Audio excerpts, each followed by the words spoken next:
সম্মানিত বাংলাদেশবাসী, আমি আপনাদেরকে জানাই, আমরা নিউজ নিশ্চয় শুনেছি বিভিন্ন পত্র পত্রিকায়।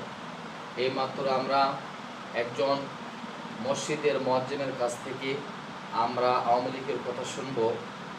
তিনি আওয়ামী লীগ নিষিদ্ধ হওয়াতে তার মতামত তিনি প্রকাশ করবেন।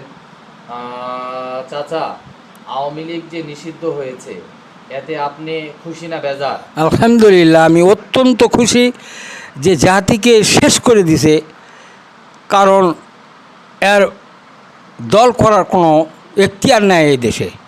জি, ঠিক আছে। আমরা একজন মুয়াজ্জিমের কাছ থেকে সুন্দর একটা নিউজ পেয়েছি। পরবর্তী টিমেও আমরা ইনশাল্লাহ আওয়ামী লীগকে আমরা এদেশে দেখতে চাই না।